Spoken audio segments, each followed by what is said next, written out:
The subject of today's satsang or today's sharing is facing humiliations.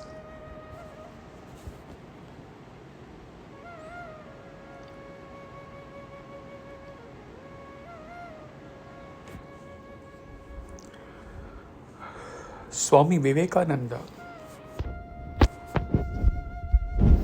wrote in Chicago, America, and we are all aware of it.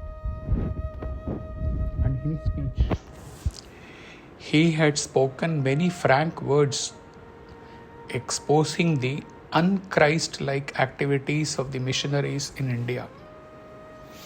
Many of the missionaries had gone against Christ's fundamental teachings of love, compassion, and truth, and had been treating Hindus with utter contempt and hatred. Openly coming against Hinduism and its customs, spreading malicious lies about the Hindu religion. Swamiji rallied against this hypocrisy and as a result earned much enmity. When people began to honor him, then the padris or the Christian priests spread many slanders about him. Sometimes it so happened that learning that he had been invited to a certain house, somebody would communicate those slanders to his host, who, hearing them, would leave the home locking his door. When Swamiji went there to attend the invitation, he found it was deserted and nobody was there. The humiliation was to that level. The fact is, this whole world is full of mean ways of worldliness. But men of real moral courage and discrimination are never deceived by this. Let the world say what it chooses. Was Krishna not humiliated by Shishupala?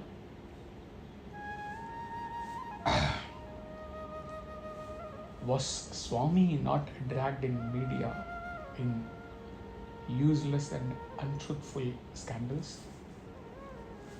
Most of the avatars have been humiliated in some way or the other. Whether it is Jesus, whether it was Buddha, whether it was Nanak, whomsoever it was.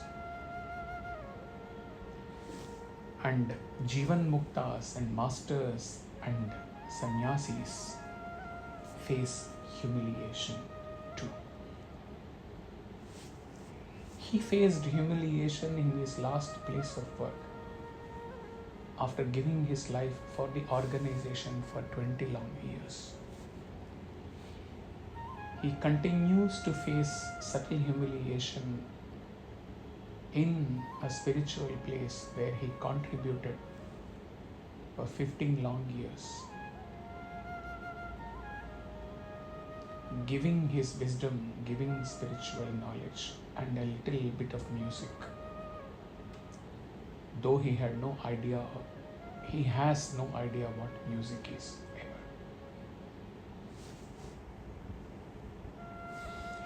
He faces a very subtle humiliation or setback when most of the so-called disciples who were with him for many years, more than a decade in some cases, have left him. It happens sometimes in life that in the same place where we were praised, we were held very high and revered by all. Time comes when no one wants you. No one wants anything which you want to give as knowledge. Whatever you have given in the past stands erased as if those times never existed.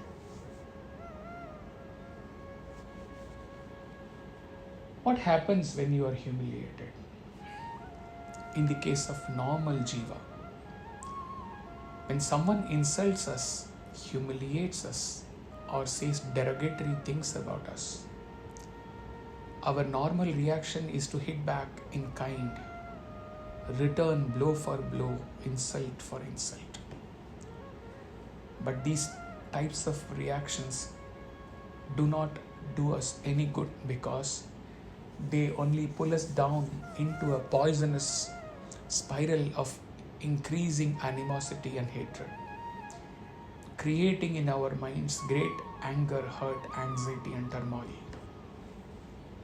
The person in front abuses us, we hit back.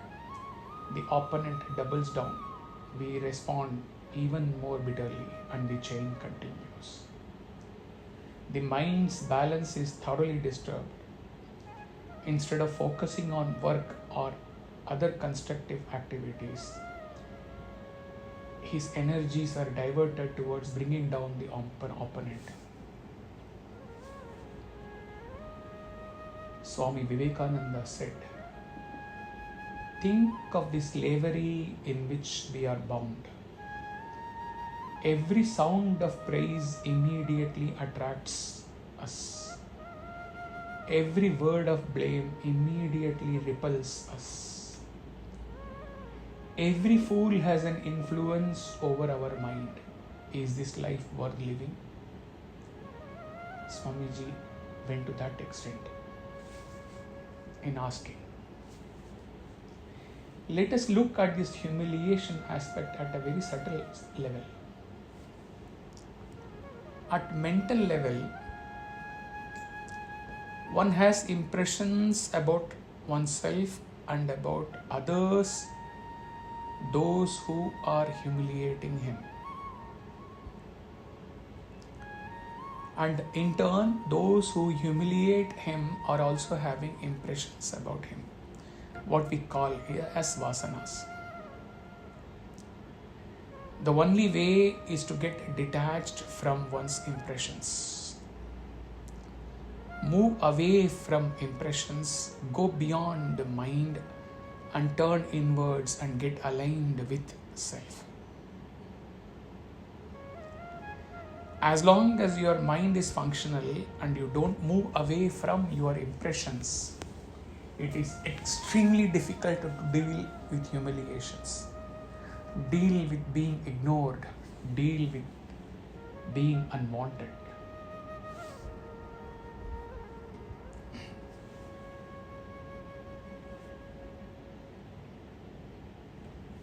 A yogi says, while talking on insult, suppose two people are sitting facing each other. At the physical level, what the person A is seeing in the backdrop of person B, the person B cannot see. Similarly, what the person B is seeing on the back of person A cannot see.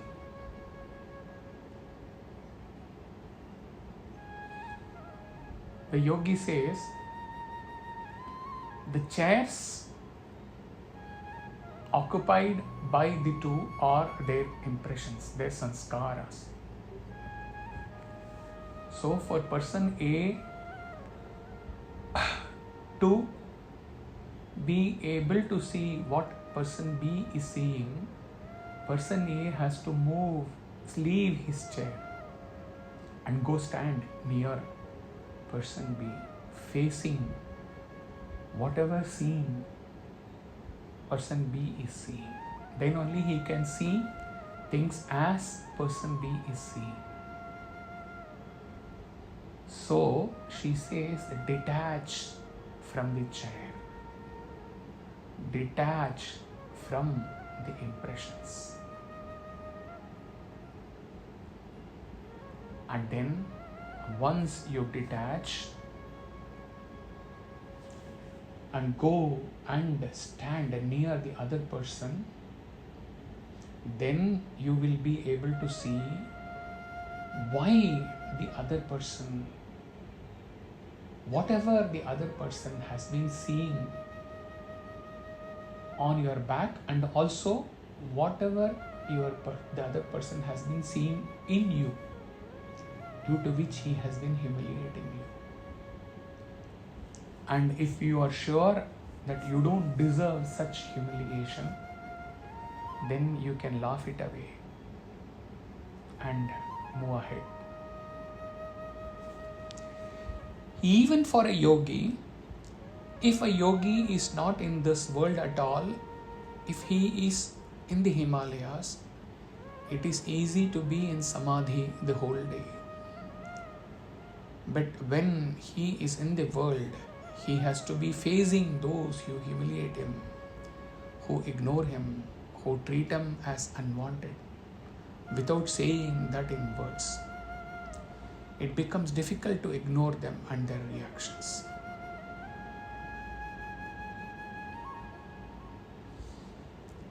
It may be very difficult to practice, but still, one has to raise to the level where one welcomes humiliations, because only when one faces humiliations continuously, one gets the conviction to go beyond his impressions, and one tries to align himself with God, or align himself with his very nature, pure self.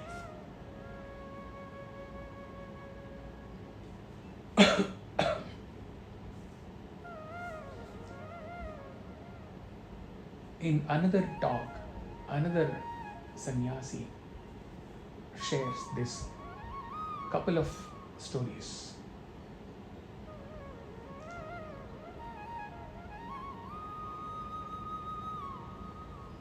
A sage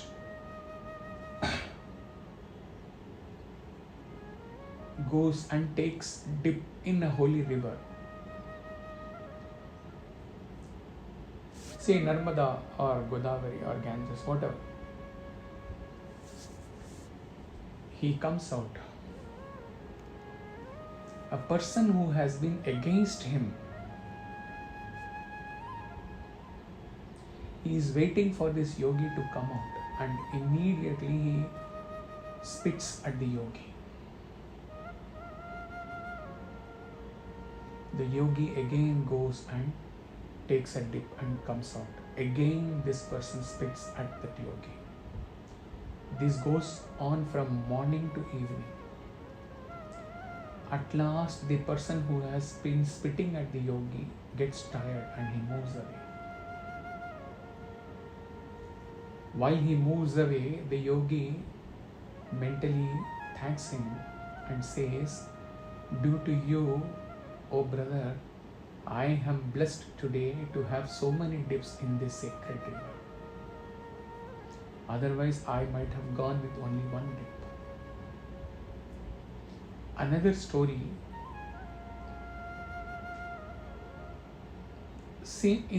Similarly, one person had been spreading all slanders against a yogi, talking very bad of the yogi. And one day, that person dies.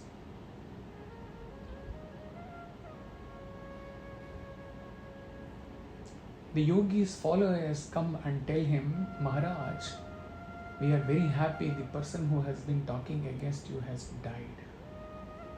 The yogi says, it is not a thing to be happy about, because as long as you face humiliations and insult, you will always focus inward. You will always focus on God, on self. So there is no chance to slip away from your sadhana even for a day. I lost that opportunity. He who has been insulting me has died, alas.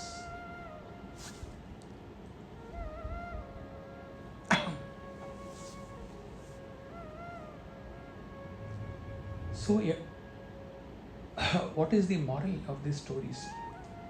A yogi or a Jivan Mukta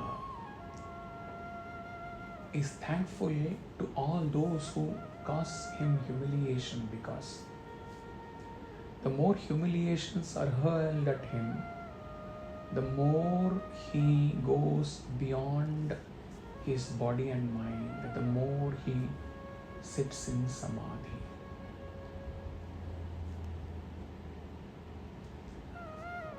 In what is facing humiliation within us, if we think?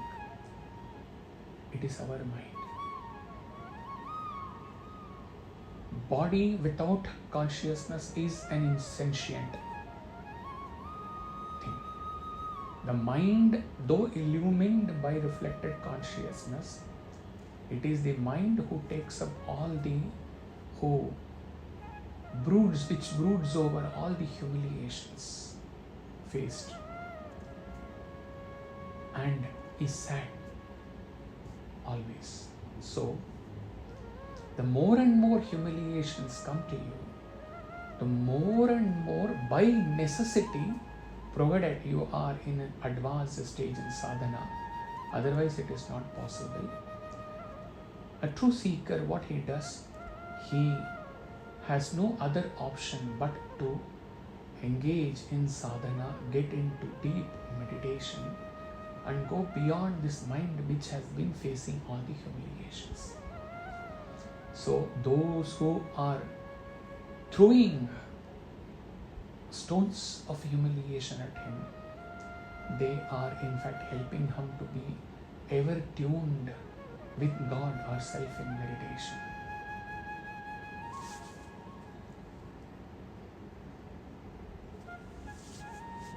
Vivekananda said, "Let people praise you or blame you. Let fortune smile or frown upon you. Let your body fall today or after a yuga. See that you do not deviate from the path of truth. The source of all our misery lies in the way in which we react to outside provocations. The external world we cannot hope to control. It will do and say exactly as it pleases. But in the inside world, our mental world, we can, with hard work and practice, fully control. This is the aim of yoga. When no reaction comes from inside, when we are perfectly detached to what another person says or thinks about us, then we will finally be at peace.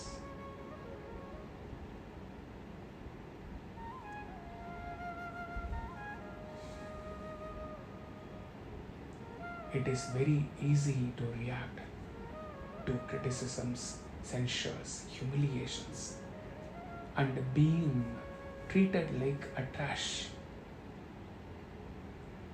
Being treated as if you are only a trash to be thrown in a dustbin. By even people, those who have been very dear to you sometimes, those who have been revering you earlier.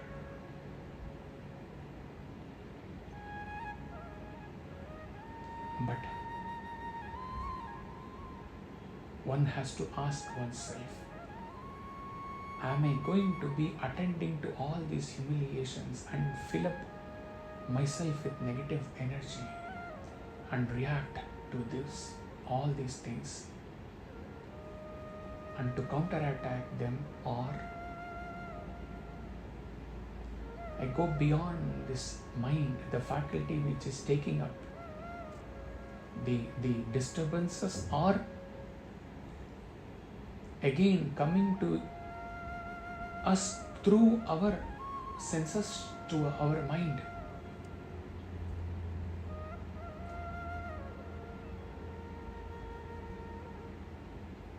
Should I not focus on the source which is illumining my mind, my senses, my prana, my everything, the Atman, and fill myself with that self that is love, self when I exist in aloneness, and love when I walk around.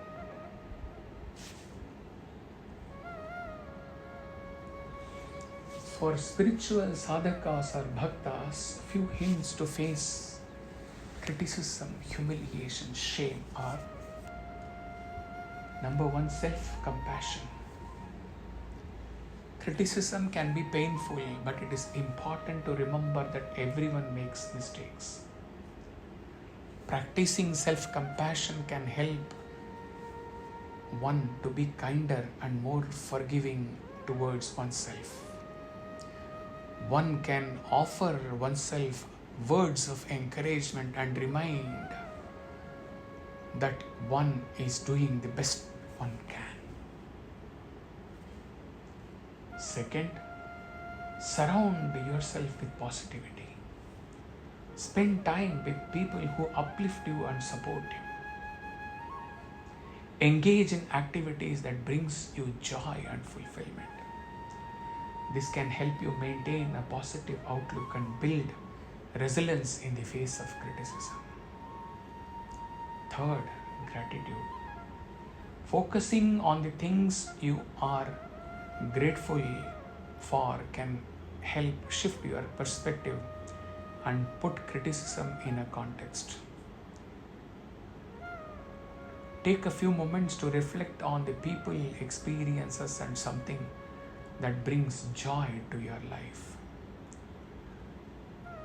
Last but the most important, connecting with a higher power can help you find strength and peace at difficult times.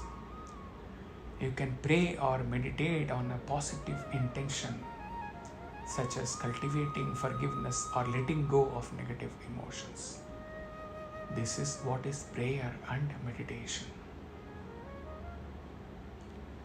And how a jnani or a realized soul faces humiliations or faces the feeling of being unwanted. He keeps teachings and he keeps his teachings away. He keeps his teachings unaffected by all the adversities he faces.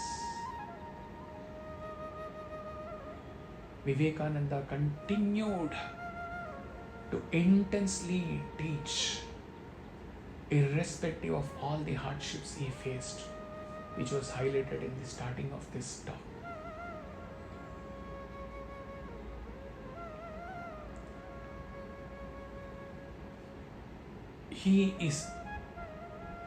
Most of the times he is in deep samadhi, transcends those who humiliate him, transcends the creation in which people exist who humiliate him,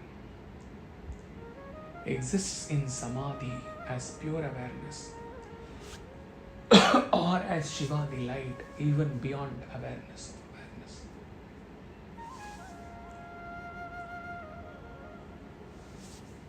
When he is alone, he is self. When he walks, he is love. His love is not for few or many.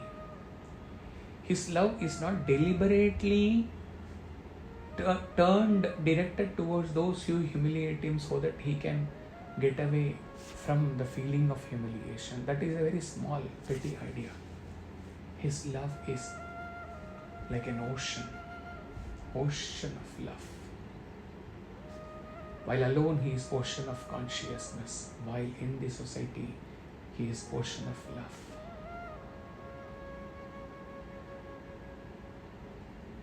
It is up to the people. Either they can take a dip and feel the love, fill themselves with the ocean of love that he exists as, or continue to throw stones of censures and humiliations and insults in that ocean. Ocean remains ocean in both situations. And he, if possible, whenever possible, he stays away from those who do not like him. not for his own selfish reason, because that will help them in reducing their negative expressions, their negative mind. Because howsoever they are negative towards a yogi, it doesn't affect a yogi, but it adds to their karma. And of course, he exists as Kaivalya, aloneness of self.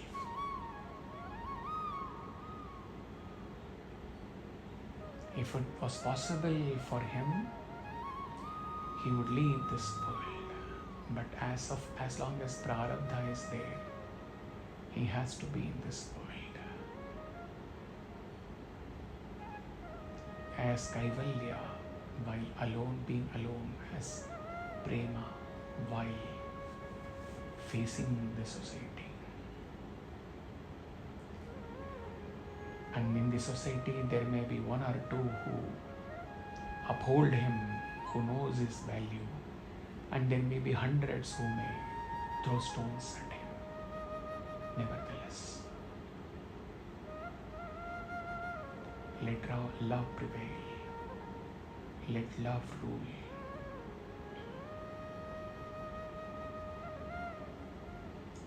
Let love pervade. Hari Om Tat Sat.